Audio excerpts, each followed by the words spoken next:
evil. Therefore be merciful, just as your Father also is merciful. Judge not, and you shall not be judged. Condemn not, and you shall not be condemned. Forgive, and you will be forgiven. Give, and it will be given to you. Good measure, pressed down, shaken together, and running over will be put into your bosom. For with the same measure that you use, it will be measured back to you. Glory be to God forever.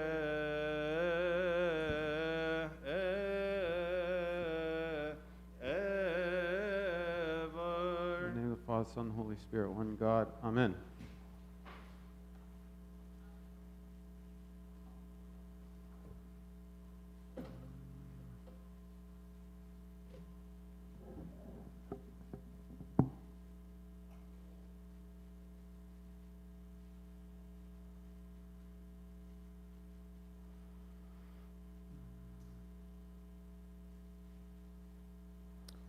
In the name of the Father, Son, and Holy Spirit, one God. Amen. So last week, in the Gospel of last week, we heard that by our words we will be justified, and by our words we will be condemned. And so we started talking about the importance of our speech, and we discussed then some of the characteristics of good speech and what types of good speech we can speak. Today, this theme of speech we see is continued in the epistles. In the Pauline epistle, St. Paul says, let your words be seasoned with salt, right? And St. James warns against grumbling. And we heard in the Praxis that when St. Paul went into the synagogue, they didn't believe him, and many blasphemed against the Lord. So this theme of the importance of speech continues throughout the readings today as well. So we'll continue and discuss together what constitutes evil speech, and if God gives us time, we'll look also at idle speech and the timing of speech, but we'll see how far we can proceed. So what are the characteristics of evil speech for which we can be judged? Last week we talked about so many kinds of good speech. So let's see what are the types of evil speech for which we can be judged. One of them is blasphemy. And here, I know none of us really have this tendency to blaspheme against the Lord openly. But does our behavior, does our action, do our words cause others to blaspheme against God?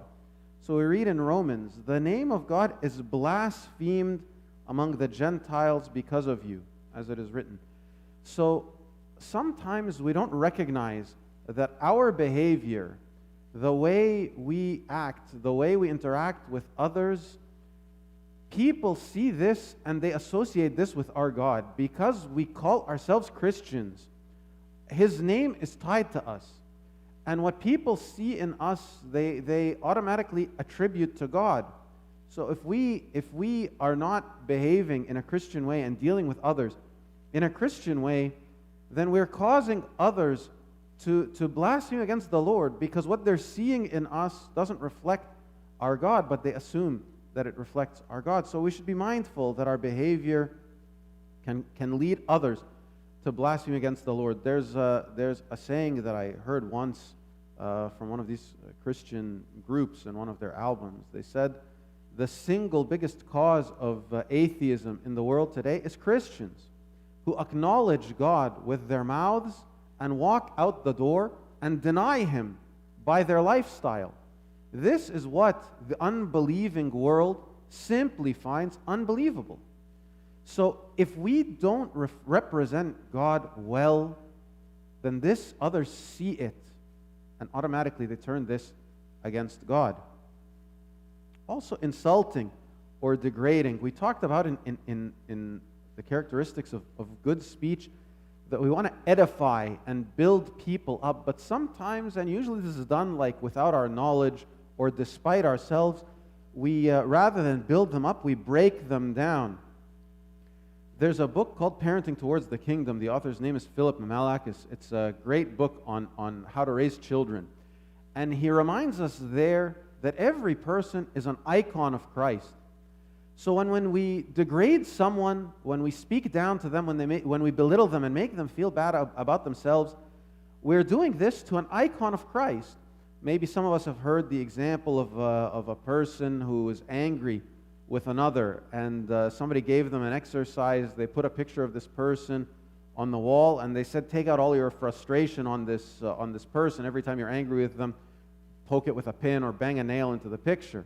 And they did this for some time, and after some time, they took down the picture of the person. There was an icon of Christ behind it. And of course, it was all torn and ripped with holes in it. So every time we take out our anger and our frustration against our brothers and sisters who are made in His image, we're actually directing this pain and anger towards Christ Himself. We have the warning in Matthew, whoever says to his brother, Raka, shall be in danger of the council, but whoever says, you fool, shall be in danger of hellfire. I think this gives us an idea of how seriously God takes the words that we say to one another, belittling or insulting or degrading others. Gossip is another one of these evil types of destructive speech. And we see this actually in both the Old Testament and the New Testament. In Proverbs we read, where there is no wood, the fire goes out. And where there is no talebearer, strife ceases. The words of a talebearer are like tasty trifles, and they go down into the inmost of the body. A talebearer is another word for a gossip, right? Somebody who likes to speak about others when they're not present and spread the news, right? Sometimes we see this like a badge of honor, that I knew the news first and I was able to tell the whole community the news. Then never mind that the person told me in confidence. They said, please don't tell anyone, but they had the confidence in me to tell me first, before anyone. So I have to let the world know the news that I heard and that I received, right? The words of a talebearer go down like tasty trifles. Actually, in gossip, there are two people at fault, the one speaking and the one listening. How easy is it to say, so-and-so, I don't know about them, they didn't tell me this, I didn't witness this, what you saw is your business, your interaction with them is your business, it's not my business. I don't want to hear news about others, right? In Timothy, he talks about those who are like widows but are not actually widows. He says not only are they idle, but also gossips and busybodies, saying things which they ought not. Saying things which they ought not. What's the remedy about gossip? Simply don't talk about somebody who's not present. If you're having a conversation, limit your conversation to the matter and the subject that concerns you and the person with whom you're talking. If somebody is not present, don't talk about them. Here we cut off the source of the gossip. Whether it's good, whether it's bad, whether it's praise, whether it's true, whether it's not true, just train yourself.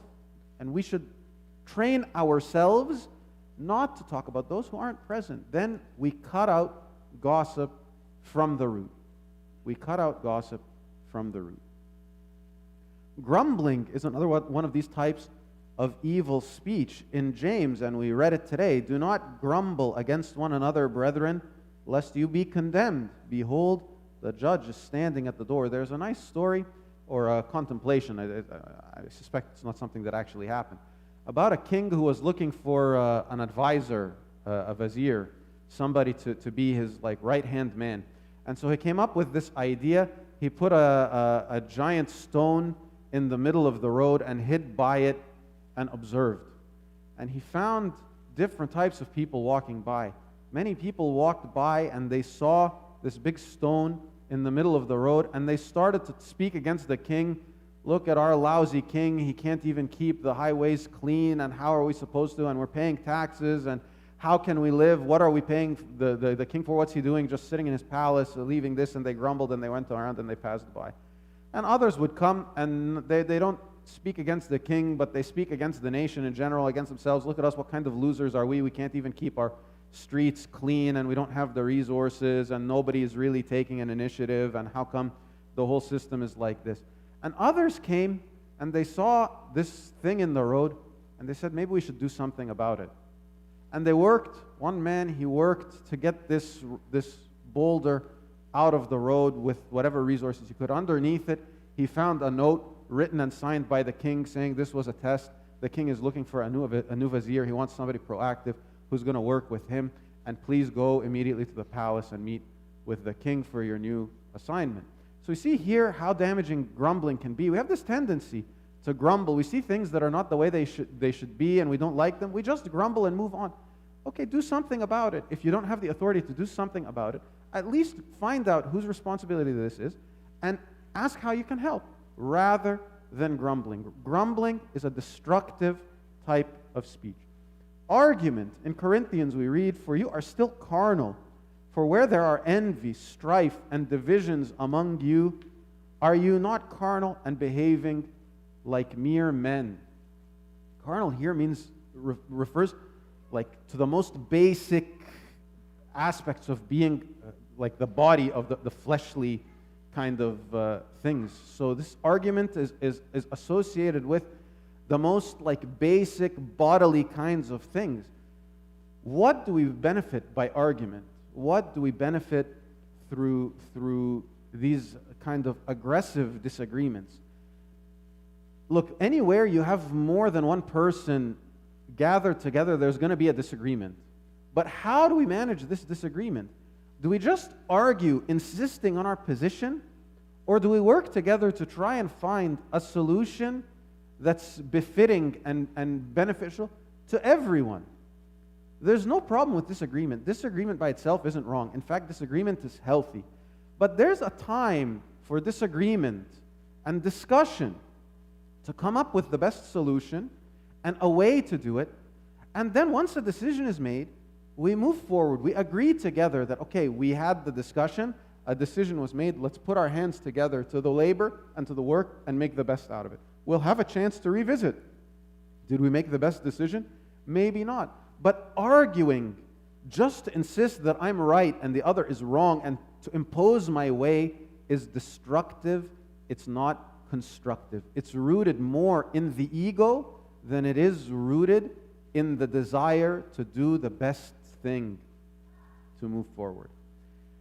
And another type of evil talk is deceit. This one we won't talk about much. Suffice to say that deceit was like the first sin that the devil kind of used to introduce sin into the world when he deceived Eve. In the Gospel according to St. John, we read, when he speaks a lie, he speaks from his own resources, for he is a liar and the father of it. We know that God is truth, and we know that Satan is the father of lies. So deceit definitely is an evil, ungodly way of speaking. Sometimes we deceive ourselves, not with words, but in our minds. I can overcome this sin anytime that I want. I'm just comfortable with it. It gives me some kind of peace. But really, if I want to, I can overcome this sin anytime. We deceive ourselves in this way. Or this is not even a sin.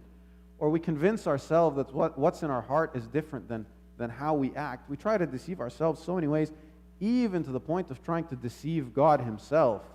That actually I'm righteous. Sometimes we stand like the Pharisee and say, thank God I'm not like all the sinners around me.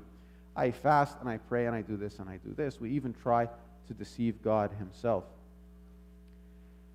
And then finally, we talk about being a temptation or an offense. And here I'll focus specifically on being a temptation or offense to our own children.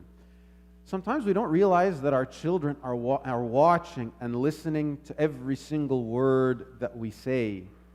Everything that we say in the home, even when we think that it's said in quiet or hidden from them, they see and they hear everything, and they know everything exactly as it's going on. So when we use the other types of speech, when we argue, when we grumble, when we complain, when we talk about, the government is this, or the church is this, or the servants are that, or Abuna is this, or whatever we grumble and we complain about, our kids hear this, and they know. And when it comes time that we need to rely on the power of those authorities, and we tell our kids, Tab, remember the church teaches us this. Tab, where were you when you were talking about the church is this and the church is that? Now you're telling me listen to the church. Why do I listen to the church now, which is the church that you're grumbling about and complaining then? We've become now an offense or a temptation to our children. We've become a stumbling block in their way. When we speak one way in the home and we speak another way outside of the home, we've become a stumbling block or a temptation or an offense to our children. So please, let's be very mindful about how we speak in front of others, and particularly about how we speak in front of our kids. I know sometimes it's very difficult, and maybe I'm the first one guilty of this. It's difficult to restrain ourselves because we feel like the home is the safe place where I can be a little bit open and free and loose. But at least before we speak, let's consider the impact of our words on those youngest people living in our home. Are we being a cause of stumbling or offense to them, or are we edifying them and building them up? May God give all of us for our speech to be seasoned with salt, that we may learn how to turn our words from evil words to words which will justify us in front of the Lord. And glory be to God forever. Amen.